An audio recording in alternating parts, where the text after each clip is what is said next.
la salud de la ciudad. Tomemos previsiones.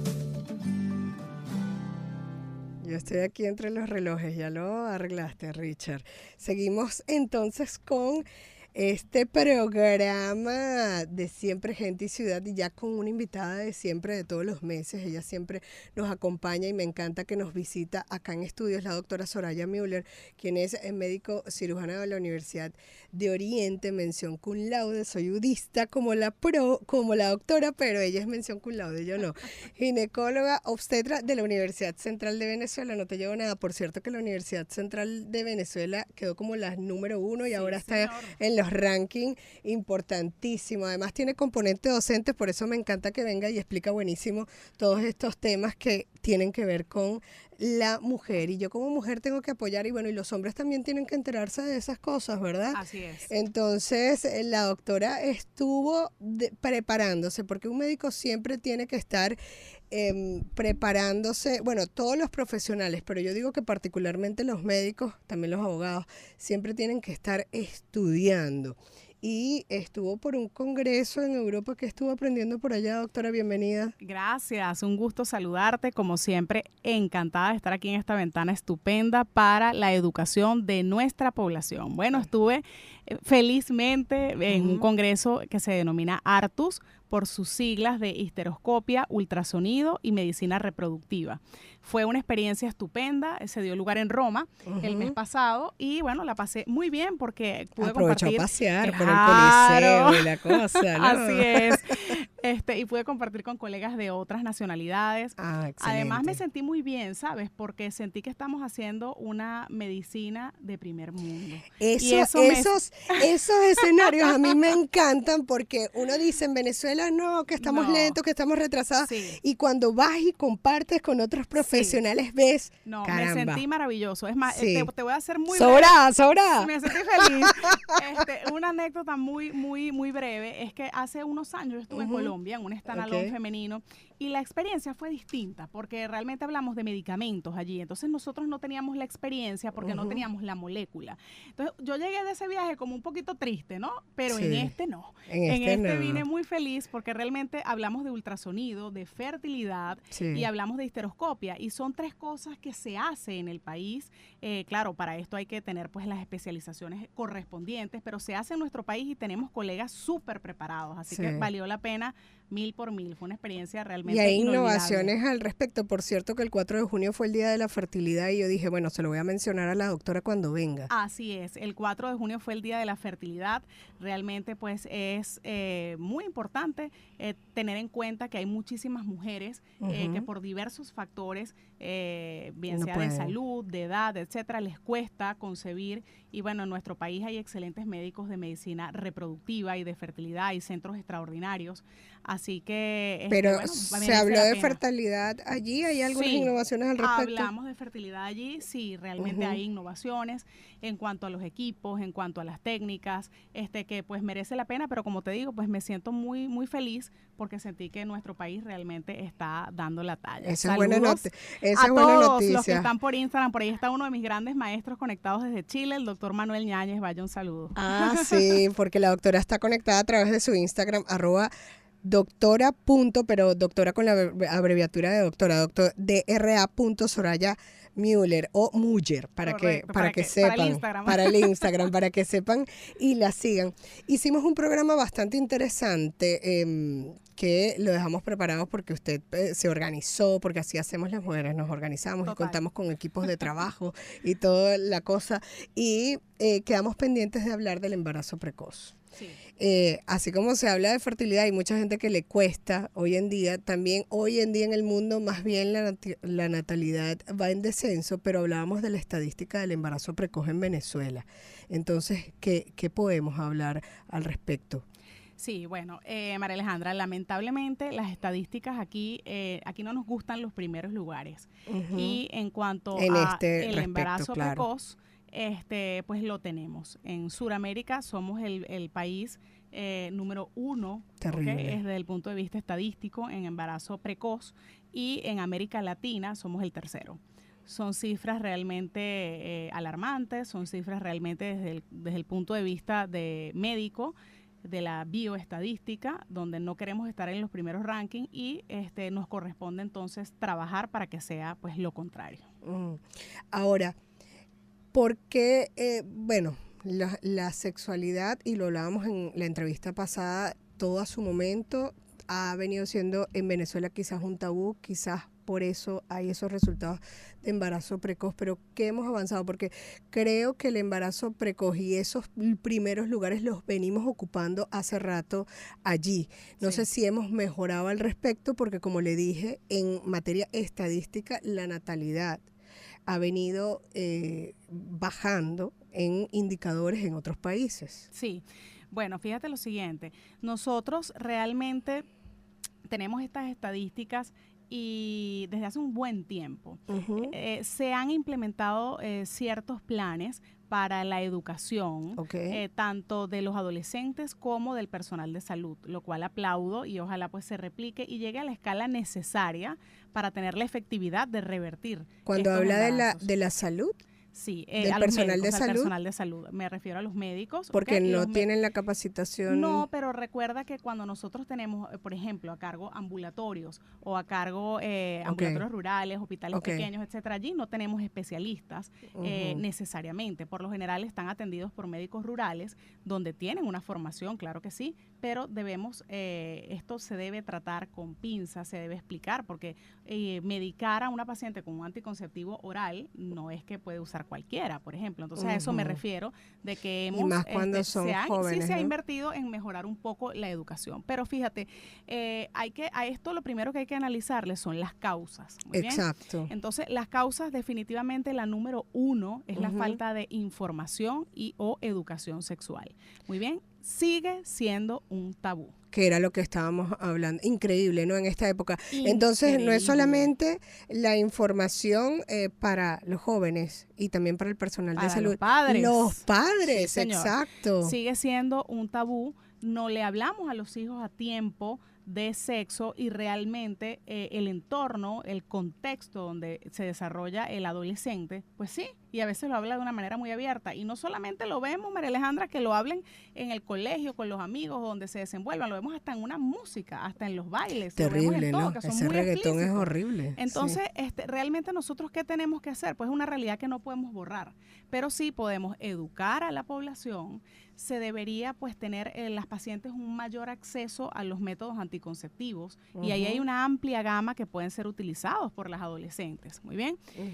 Además de esto, es bien interesante saber que las pacientes a partir de los 14 años de edad tienen derecho por la LOMNA de solicitar atención en salud sexual. Entonces, un adolescente que llegue a un médico público o privado de más 14 años o más debe ser atendido y está en su derecho. Y eso no significa el ginecólogo, pues educación sexual es también psicólogos, ese tipo de tratamiento.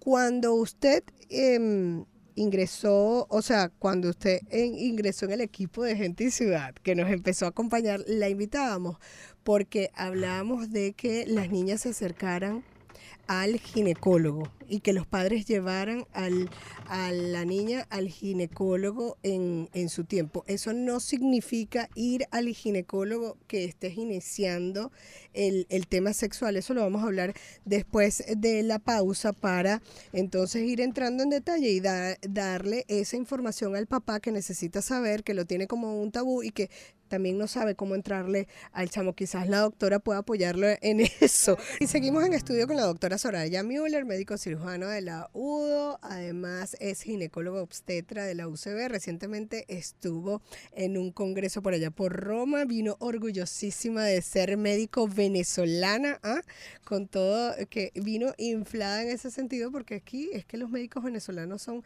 fabulosos y bueno, más ella es también mi doctora, les cuento, @doctora.Soraya Müller, pero doctora abreviado en sus redes sociales, ella está conectada en su live.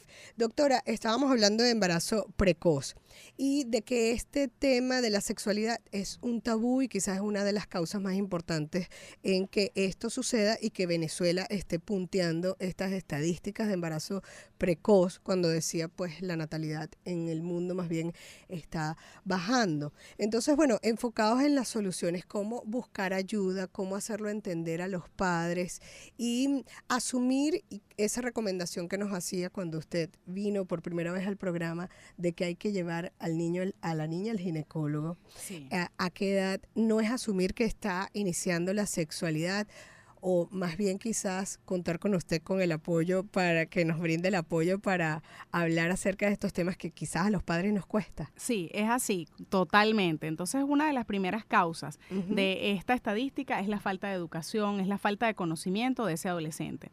Papá y mamá, toda niña en pubertad, es decir, que tenga botón mamario, vello axilar o vello púbico, tiene indicación de asistir a su primer control ginecológico. Okay. Y nosotros como ginecólogos debemos aprovechar este momento, sobre todo para educar sin tabú a la niña de cuáles son. Yo, por ejemplo, cuando la niña se sienta en la consulta, yo le digo, bueno, bienvenida. Cuénteme esa historia. Exacto. ¿Entra sola, entra con mamá? Con mamá, entra con mamá. Entonces, Okay. bueno, vamos, bienvenida. Hoy estás llegando al ginecólogo, vas a venir desde hoy hasta que estés muy viejita. Entonces, siempre se ríen y le digo, bueno, y yo quiero explicarte qué se hace en un ginecólogo, ¿ok? Primero, el ginecólogo, Tiene que dar ¿qué esa es? clase. Entonces, le explicamos qué especialidad tenemos, que estamos viendo el área genital y que el área genital es tan importante como ir a vinarse, por ejemplo, un oído o la nariz, si hay alguna situación. Que claro, que nos da penita porque es una zona íntima y así Exacto. debe permanecer, pero que yo soy especialista en esa zona. Entonces les explicamos que en la pubertad y en la adolescencia la función de ir al ginecólogo es saber que los órganos están, ¿ok? Que no haya agenesia de ovarios, de útero, nada, que están presentes, que están normales, muy bien, que no hay ninguna alteración. Si hay algún proceso infeccioso que en las niñas es muy frecuente hasta por cambios de pH y no tiene nada que ver con absolutamente inicio sexual, explicarle y darle la primera formación sexual, ¿ok? Que es cuando tú decidas iniciar vida sexual, este es el lugar donde tienes que venir. Porque aquí vamos a hablar de ¿qué? Vamos a hablar de métodos anticonceptivos, porque el embarazo adolescente nos va a traer una vida que no estaba planificada para ese momento. Claro. Nos va a traer posiblemente igual, infecciones. Claro, pero igual hay que trabajarlo con cuidado como para que la niña no entienda que se está llevando al ginecólogo para que inicie su vida sexual. Para nada. Porque incluso, la vida sexual debería iniciarse ¿a qué edad? La vida sexual no tiene una edad definida, pero lo correcto es que sea después de la adolescencia. ¿Por qué? Porque ya la persona tiene la madurez física y la madurez mental para decidir dar ese primer paso. Y en el consultorio le decimos eso a las niñas. Ojalá que tú postergues esto 10, 15, 20 años más hasta que definitivamente pues con la persona ideal y a la edad ideal lo hagas. Pero quiero decirte que cuando inicies la vida sexual tienes que venir a consulta.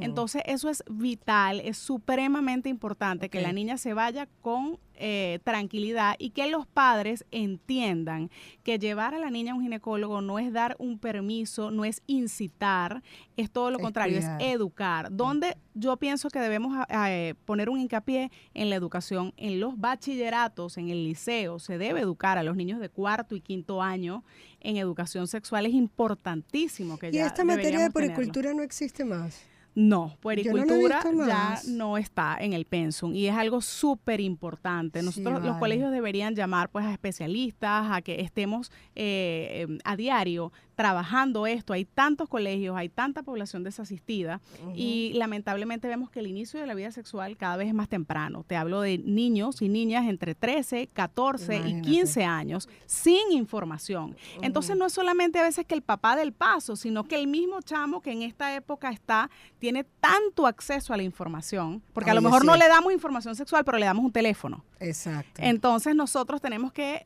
pensar como representantes la necesidad de la educación sexual, ¿ok? Igual en los colegios, en las actividades extraacadémicas, inclusive donde se desempeñan nuestros niños, sin que esto cree alarma. Esto debe crear todo lo contrario, tener nosotros la capacidad de confiar que ese joven con las herramientas necesarias, esa joven va a tomar la decisión más idónea. Y debemos tener al alcance, en el caso de que la adolescente inicie su vida sexual, lo primero, no juzgar, y lo segundo, iniciar tratamiento anticonceptivo con esta paciente, explicar cómo prevenir las enfermedades de transmisión sexual, porque no es solo un embarazo. También, ¿no? La vacunación contra el VPH, que son 2 dosis y debería toda mujer entre los 9 y los 45 años estar vacunada. Entonces, todas estas son estrategias de prevención para un embarazo no deseado, para infecciones de transmisión sexual. Imagínense ustedes que la OMS considera la adolescencia hasta los 19 años. Y muchas veces nosotros encontramos a una persona de 18, 19 años que se ya cree casada, bastante adulta, sí, ya casada, tomando decisiones, trabajando, incluso lejos de la familia. Por lo cual es importante saber hasta dónde abarca pues la adolescencia, muy bien, y la importancia que tiene la educación. La educación es el pilar fundamental, no negarse a brindar la atención al adolescente que tiene dudas, que no ha iniciado o que ya ha iniciado la vida sexual. No, doctora, es que yo descubrí que ya inició, entonces yo está castigada, no sale por un año, no ve televisión, no sé qué. Esto a los 2 o 3 meses va a pasar, como toda la efervescencia en la vida de cualquier situación. Entonces, más bien, ocupémonos de... No, es que si la traigo, imagínense, es una licencia que le estoy dando si le estoy poniendo anticonceptivos. Va a ser peor si no nos educamos mamá, papá, la adolescente y tapar se el los sol recursos con que un se dedo, necesiten. ¿no? Es correcto, No, así eso no debe ser. Usted dice, bueno, la educación es el pilar, es la causa principal, pero yo quisiera, no sé, si le queda alguna causa por fuera, que la mencionemos, pero también hacer esa recomendación en particular. Quizás estamos en radio, bueno, también nos ven por YouTube, más tarde también nos pueden seguir por allí, hacer algunas consultas. Ya, yo creo que no se había estrenado en el YouTube, ¿verdad, doctora? Sí, la última vez sí. La última vez sí. Bueno, a través de Mundo UR Regiones, ahí está el canal y pueden seguirnos. Además, la doctora lo está publicando en su Instagram. Estamos en el live de ese mensaje para el chamo que nos escucha en este momento y a ese papá o mamá que nos escucha, porque a veces el hombre, también hay hombres solos, principalmente en Venezuela la mayoría siempre son las mamás que están a la cabeza, pero a esa mamá que le toca guiar y que tiene la responsabilidad, porque cuando es papá y mamá quizás papá le dice, eso es tu tema. Sí, a veces sucede. Sí. Y no es así, es de no todos, es así, ¿no? es de todos, ¿verdad? Es de todos. Ajá. Entonces, ese mensaje para ambos. Ok, el mensaje para papá, mamá y los adolescentes. Okay, abuelos también, porque también, hay muchos que, abuelos, tíos. Que los crían los abuelos, los tíos, o que forman están en una familia pues grande. Lo primero es, debemos reconocer cuáles son las causas del embarazo adolescente. Ya lo hemos hablado ahorita bastante, la falta de educación sexual, el abuso sexual en la niña y la adolescente es una causa de embarazo bien fuerte, pero es una realidad. Entonces nosotros debemos orientar a la niña a que si es sometida a algún abuso pueda denunciarlo sin temor a sus padres y siempre recordar que lamentablemente el abusador por lo general está en el círculo cercano, ¿ok? En la familia, en los amigos, etcétera. Y es una causa de embarazo precoz. Y esto debemos comentarlo a los padres, no para tener temor, sino todo lo contrario. Las para pijamadas, por ejemplo. Exacto, tener mucho cuidado de dónde permitimos que estén nuestros hijos, estar alertas a los cambios de conducta que puedan tener nuestras niñas ante cualquier situación adversa. Entonces, si sabemos las causas, nosotros podemos definitivamente manejarlo. Falta de educación, el abuso sexual, la falta de poder obtener de manera fácil ese recurso, ese método anticonceptivo gratuito en nuestros hospitales, en las consultas de los ambulatorios, que es quizá el sitio que es más fácil que podemos llegar. Pues a veces no hay, a veces sí hay, no siempre, el abastecimiento es irregular, pero no pierda la oportunidad de llegarse al centro de salud más cercano, porque puede que exista, y genial, entra entonces en una consulta y definitivamente si hay el método anticonceptivo se le va a dar. Ahorita saludo al doctor Natera, que está justamente también conectado, que es un ginecólogo infantojuvenil maravilloso de nuestra zona y realmente trabaja mucho con esto. Tenemos que hacer todos, todo lo que esté a nuestro alcance para disminuir y no ser los primeros. En esto no queremos ser los primeros en esta estadística. Claro, porque mentalmente una chama tampoco está preparada para criar. Y desde el punto de vista, ya para cerrar, porque nos tenemos que ir, doctora, desde el punto de vista ginecológico del cuerpo, un cuerpo de niña no está preparado para eso. No está preparado, ni físico ni mentalmente. Desde el punto de vista físico tiene consecuencias importantes para la madre y para el feto. Generalmente pueden ser, son embarazos de alto alto riesgo obstétrico por la edad, y desde el punto de vista patológico, estas pacientes hacen con más frecuencia preeclampsia, que es hipertensión y embarazo, Imagínate. partos prematuros, ruptura de membranas, bebés que nacen de bajo peso o prematuros. Es decir, que trae toda una cantidad de consecuencias importantes, tanto en la madre adolescente como en ese feto. No en todos los casos, pero sí en una gran mayoría, porque no tenemos un cuerpo que está fisiológicamente y mentalmente preparado para una gestación. Se nos hace corto, menos mal que siempre viene todos los meses la doctora Soraya Müller, porque estos son temas que la gente tiene que manejar. Imagínense de tanta educación necesaria, y tenemos que bajar esa estadística. Gracias a la doctora Soraya Müller, médico cirujano de la UDO, además ginecóloga obstetra de la UCB con componente docente, que nos encanta porque explica todo bellísimo. Síganlo en sus redes sociales, @dra.sorayamüller, se escribe así con Y, Soraya.